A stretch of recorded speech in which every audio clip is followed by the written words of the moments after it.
¿Qué tal, chicos y chicas de segundo grado de secundaria? Nos encontramos ya en la semana 35, donde vamos a ver cómo gestionar los residuos sólidos. Y especialmente nos vamos a abocar al estudio de prismas y cilindros. Como ustedes ven, la actividad consiste en representar las propiedades del cilindro y prisma en objetos reutilizados. Quien les habla, la profesora Angélica Carguas.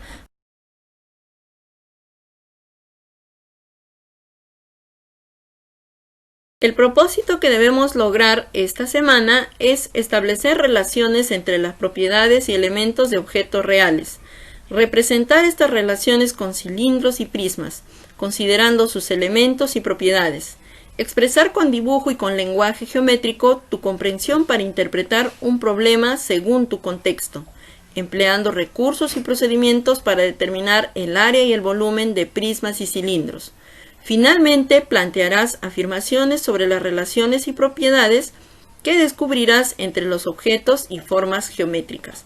La competencia que vamos a desarrollar es resuelve problemas de forma, movimiento y localización. Situación número 1. Natalie recolecta en casa algunos residuos sólidos, como un envase de chocolate, una cajita de fósforo y una caja de un artefacto electrodoméstico. Ella desea saber qué formas geométricas tiene. Ayuda a Natalie a completar los nombres de las formas geométricas. ¿Qué forma tiene esta caja de chocolates? Tiene dos bases en forma de hexágono y sus caras son rectangulares. Tiene caras laterales y tiene bases. Si tiene esta característica, estamos hablando de un prisma. ¿Y recuerdan cómo se nombra a los prismas? Los prismas reciben los nombres de acuerdo al número de lados que tiene la base. En este caso tiene un hexágono. Por lo tanto, la vamos a llamar prisma hexagonal. La cajita de fósforo. Si te has fijado, en la cajita de fósforo, todas sus caritas son rectangulares. Es decir, forman un paralelepípedo. Por lo tanto, le colocamos ese nombre. También podrían ustedes llamarle prisma cuadrangular, ya que su base es un cuadrilátero. Pero como todas las caras son rectangulares, paralelogramos, le llamamos paralelepípedo. El último, que es un envase de una licuadora, podemos observar que su base es un cuadrado y también pues es un prisma. Por lo tanto, recibe el nombre de prisma cuadrangular. Entonces, chicas y chicos, los nombres de los prismas, en primer lugar, es teniendo en cuenta la base. ¿Cuántos lados tiene la base? Y en este caso, cuando todas las caras están formados por paralelogramos, la vamos a denominar paralelepípedo. Continuamos con la situación 2. Situación número 2. Utiliza, regla, lápices, dibujos y representa en 3D la caja de chocolates y la caja del artefacto que Natalie reutilizó y señala los elementos usando líneas. Observa el ejemplo. Aquí tenemos un prisma y miren los elementos. Tenemos una cara superior o también denominada base. Esta sería la base superior y aquí tendríamos la base inferior. También podemos observar que tiene una altura, tiene vértices, tiene la cara lateral y tiene aristas. Entonces, teniendo en cuenta esos elementos, ahora nos piden que dibujemos las cajas que nos están presentando. En primer lugar, nos están presentando una caja de chocolates al que le hemos denominado prisma hexagonal. Entonces, ustedes pueden dibujar primero el hexágono y a partir de ello ir trazando estas líneas para que luego lo unan en la base y de esa manera van a conseguir su prisma hexagonal. Aquí lo tenemos. Les decía que dibujen primero el hexágono, luego van a trazar las líneas hacia abajo y finalmente lo van a unir. Y de esta manera obtienen el prisma hexagonal. ¿Qué elementos vamos a encontrar? Tenemos la altura, tenemos la arista básica, ¿no? De paso, esto es la base inferior y esta es la base superior.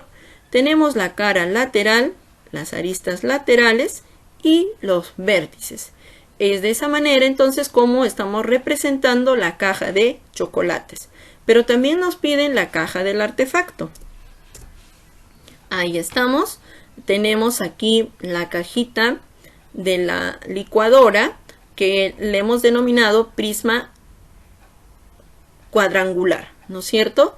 Entonces, veamos acá. Ahí está. Podemos ver su dibujo en 3D y mencionamos los elementos. Tenemos los vértices, tenemos la base inferior, la base superior, la altura, la cara lateral y también tenemos las aristas. Es así como estamos dando solución a la situación número 2. Continuemos. Situación número 3. En la lata de atún se mide el radio y la altura. Representa la forma geométrica 3D en un dibujo y señala sus elementos. ¿Qué elementos tendrá esa lata de atún? En primer lugar, ¿qué forma tiene? La forma de esta lata de atún es un cilindro. Y los elementos que vamos a encontrar en él son los siguientes. Tenemos aquí el cilindro. Tenemos, en primer lugar, el eje. Aquí tenemos el eje. Luego tenemos las bases, tanto la inferior como la superior. Tenemos la altura, al que también le vamos a denominar generatriz. En el caso del cilindro, la altura y la generatriz tienen la misma dimensión.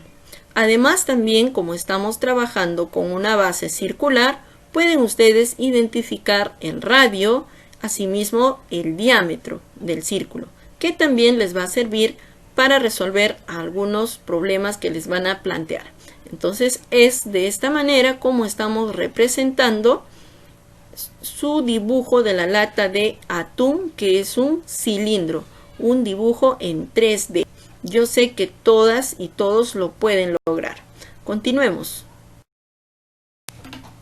Situación número 4.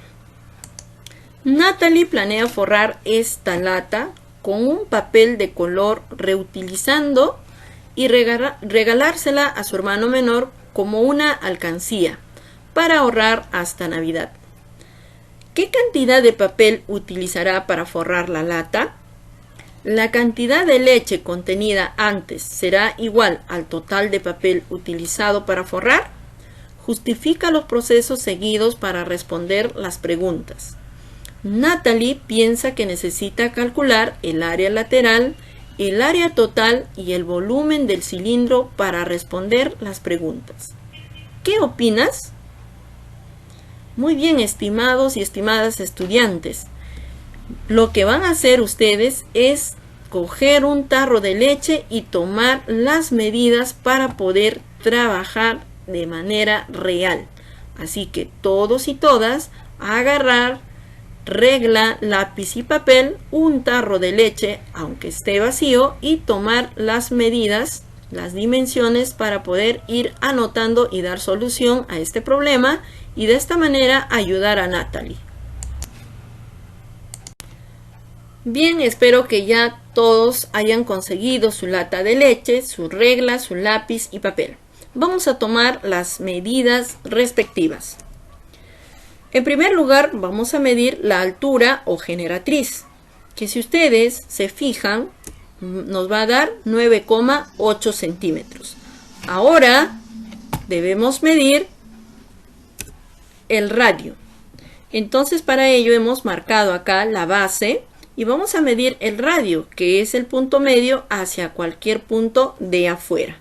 Y en este caso, vamos a encontrar, o ustedes pueden corroborar, que la medida es de 3,6 centímetros. Esto vendría a ser el radio. ¿Qué más datos necesitamos para hallar el área lateral, total y el volumen del cilindro?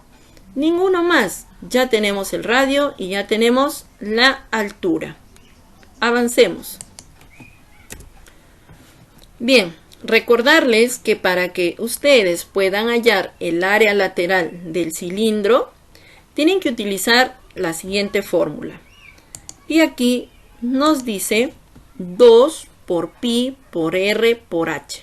Recordando que el valor de pi es 3,14.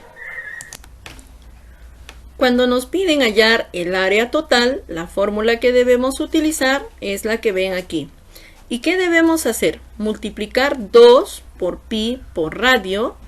A la vez todo ello vamos a multiplicar por la altura más el radio. De esta manera estaríamos hallando el área total. ¿Y a qué se refiere el área total? Se refiere al área lateral, o sea, todo el costado que ven ustedes acá, más las dos bases. Y cuando hablamos de área lateral, solamente estaríamos hablando de esta cantidad de material que tenemos aquí, o sea, solo el costado. Y el volumen lo vamos a hallar multiplicando pi por radio al cuadrado por la altura. Y el volumen es la cantidad de, en este caso, de leche que va en el tarro. O sea, qué cantidad de leche entra acá.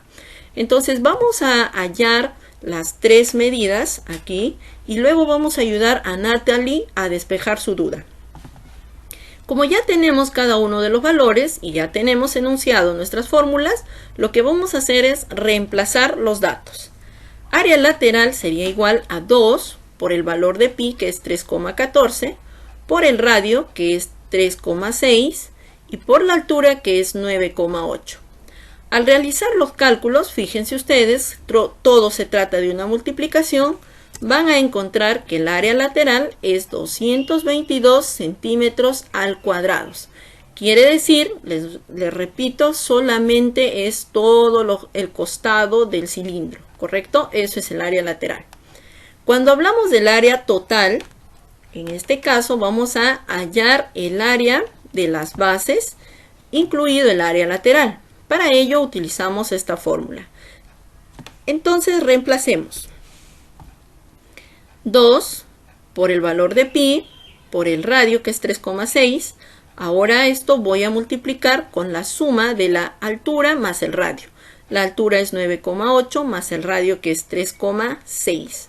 Primero aquí deben ustedes realizar la suma y luego proceder a multiplicar, ¿correcto?